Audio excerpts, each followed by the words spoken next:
They said it was dead. That once an orchid wilts, there's no going back. Just toss it, they told me. And for years I believed them. Until one morning, standing over my grandmother's dying orchid, I whispered, "Not this time." What happened next? 9 simple items from Dollar Tree. Yes, the same store we pass on the way to the gas station revived what was once forgotten. That orchid didn't just bloom again, it came back more vibrant than ever. If you've ever been told that beautiful gardens need big budgets, you're about to find out how wrong they are. Welcome to the Golden Years Lifestyle Hub, where mature gardeners across the United States, Canada, and the United Kingdom prove every day that beauty doesn't have to be expensive. Especially if you've got a Dollar Tree and a little bit of faith. If you're new here, welcome home. This is the place for everyday women who believe in dirt under their nails, sun on their cheeks, and bringing life back when everyone else says it's too late. Before we dive in, smash that subscribe button and tap the notification bell, especially if you love thrifty garden hacks that actually work. And I want to know, where are you watching from? What gardening challenge are you facing right now? Let's grow better together. Now here's something to think about. If there were 9 ways to bring a dead orchid back to life, why haven't you heard about them? I'll tell you why.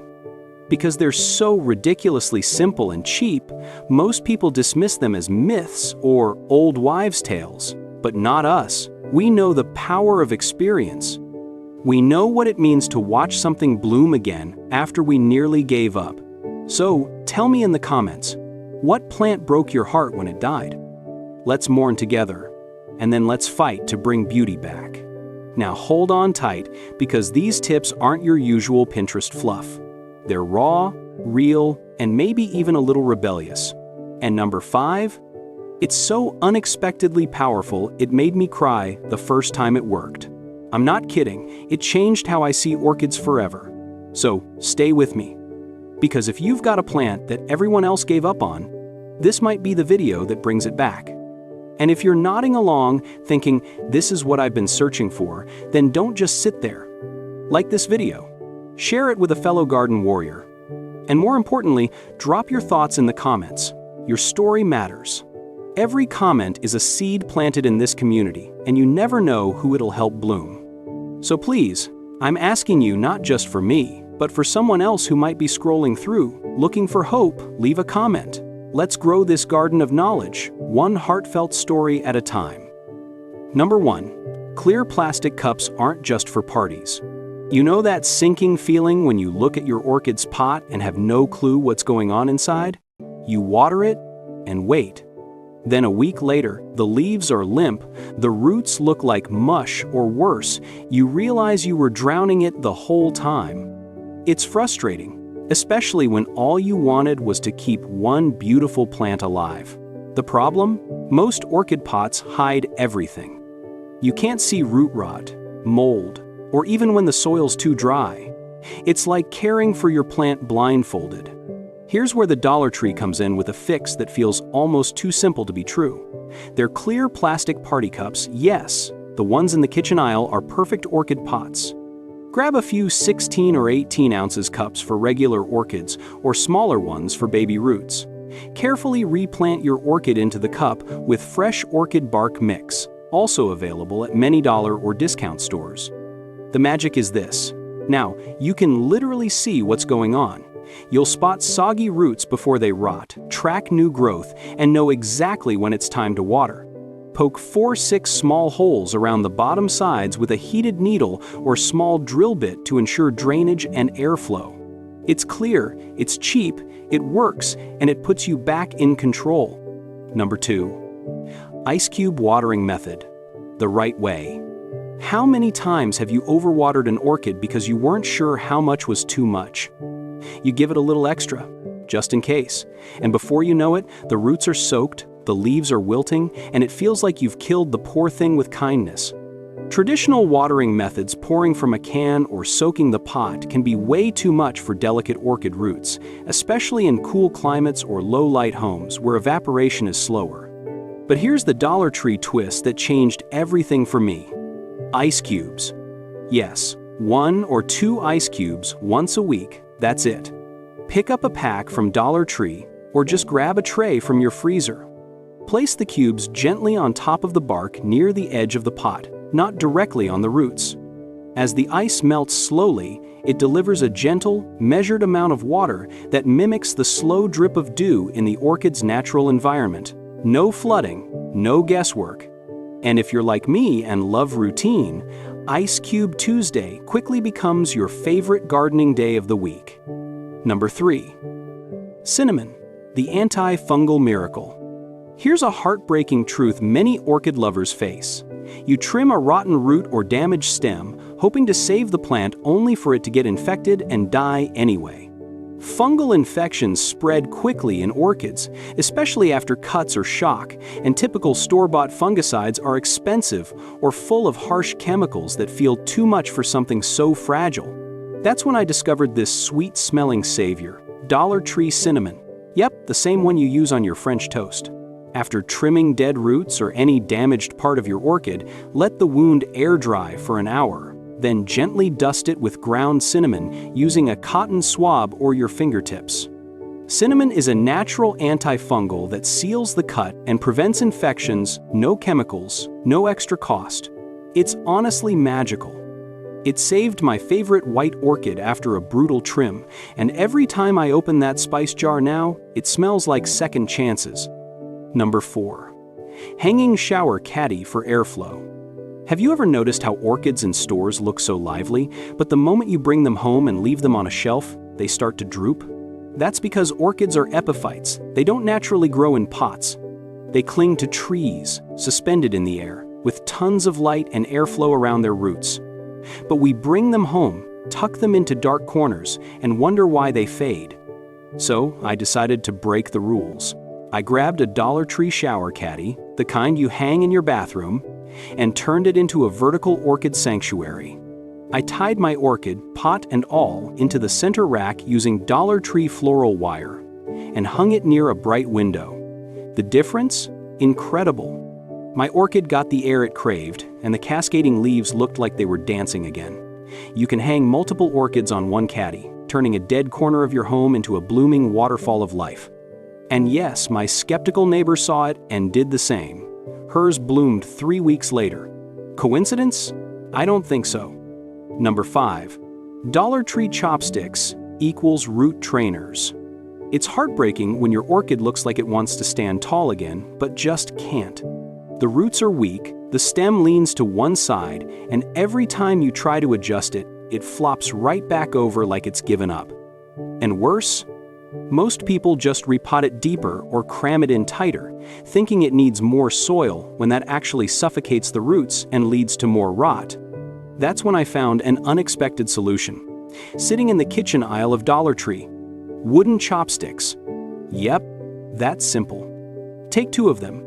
Gently press them into the sides of the orchid's pot without stabbing the roots, and loosely tie the stem to the sticks using soft string or Dollar Tree floral tape. They become the training wheels your orchid needs to recenter and build strength without pressure. Over time, the roots anchor in stronger, the plant stands proud, and if you're lucky, it sends out a spike you never saw coming. I used to feel helpless watching mine droop. Now, I feel like a plant coach cheering on its comeback. Number 6. Coffee filters as drainage saviors. Ever pulled up an orchid only to find a soggy, compact mess at the bottom of the pot? That's poor drainage, and it's the silent killer of orchids everywhere. You follow every watering schedule perfectly, yet rot still finds a way in. Even bark mixes can settle too much at the bottom and suffocate roots. It feels so unfair, especially when you did everything right.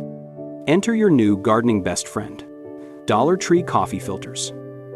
Take one and place it flat inside your clear plastic cup before adding orchid bark. It forms a breathable base that keeps the mix from falling through but still lets water drain freely. No more soggy bottoms, no more drowned roots. And the best part? When it's time to repot, everything lifts out clean and intact.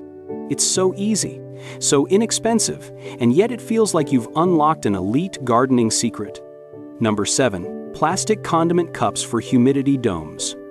Few things are as disheartening as watching a struggling orchid leaf or root tip dry up before your eyes, just when you think it's about to recover. Sometimes, the air in your home is too dry, especially in the winter. You try misting, you try moving it to the bathroom, and still, no luck. The humidity just isn't consistent enough to help those new growths thrive. That's where Dollar Tree plastic condiment cups with lids come in, and they're pure magic. If you have a fallen orchid spike or baby root cutting you're trying to revive, tuck it into a condiment cup with a pinch of moist sphagnum moss or a damp paper towel. Snap the lid on, and boom, you've got a mini greenhouse. Place it on a warm windowsill and watch it transform. I used this hack on a leaf cutting I thought was a goner. 2 weeks later, it sprouted a root. It's like a second chance in a $1 container. And let me tell you, there's nothing like seeing new life push through where you thought there was none. Number 8. Dollar Tree spray bottle. Have you ever watched your orchid's leaves wrinkle and dull, even though the roots look fine? You're watering it just enough, not too much. So what's going wrong? The truth is, orchids don't just drink through their roots, they breathe through their leaves. And when indoor air is dry, especially with heating or AC running, those leaves get dehydrated fast. Most people never even notice until it's too late. That's where the humble Dollar Tree spray bottle comes in and becomes your orchid's lifeline. Fill it with room temperature, distilled water, or rainwater if you collect it, and lightly mist your orchid's leaves once a day in the morning. Be sure to avoid misting directly into the crown, the center of the plant, because too much moisture there can lead to rot. Focus on the leaves and exposed roots instead. It's a daily moment of care that keeps your orchid vibrant and breathing easy. I started doing this with a stubborn pink orchid that refused to bloom, and within weeks, those leathery leaves plumped up and turned a healthy green again. It felt like bringing it back to life, one spritzes at a time. Number 9. Floral wire equals orchid leg braces. There's nothing more frustrating than seeing a beautiful orchid spike begin to grow, only for it to bend, snap, or lean awkwardly because it couldn't hold its own weight. And the fancy orchid clips or curved supports you find in big box stores, way overpriced and not always available when you need them most. It feels like your plant is doing its part, but you don't have the tools to help it stand tall. The solution? Dollar Tree floral wire. It's flexible, gentle, and easy to shape. Cut a length of wire and gently form it into a soft spiral or S shape that mimics natural plant movement. Insert one end into the potting mix, avoiding the roots, and guide the growing spike along the wire for subtle, sturdy support. Unlike stiff stakes, this method gives the orchid room to move and grow while still keeping it upright and safe. I used it on a spike that looked doomed to droop, and just weeks later, it stood proud, bursting with blooms. That little wire gave my orchid the backbone it needed, and gave me the joy of seeing it bloom with confidence. Every orchid that bloomed again reminded me of something deeper me. Maybe even you, too. Tired, overlooked, a little bent from life's weight, but never truly gone. You see, these weren't just plant hacks, they were hope hacks. Proof that something can look dead on the outside and still carry life inside, just waiting for the right care, the right light, the right love. You don't need a fat wallet or a designer garden to create beauty. You just need a little faith and a few Dollar Tree treasures most people walk right past. You can revive what you love, even when the world tells you it's too late. If even one of these brought your orchid or your hope back to life, please share it with us in the comments. What's your resurrection story? We're a community of believers in second chances, and your words might be the light someone else needs today. And if you haven't yet, smash that subscribe button and tap the notification bell so you never miss a moment of beauty, growth, or Dollar Tree brilliance. Tell us where you're watching from, what gardening zone you're in, and most importantly, what challenge are you facing in your garden right now? What's been hard? What are you proud of? We read every single comment. And your story, your struggle, your tip, it might just change someone's garden or someone's day. Don't hold back. Like this video, share it with a friend, and pour your heart into that comment box below. Because here at the Golden Years Lifestyle Hub, Every gardener's voice matters. And every bloom begins with a story.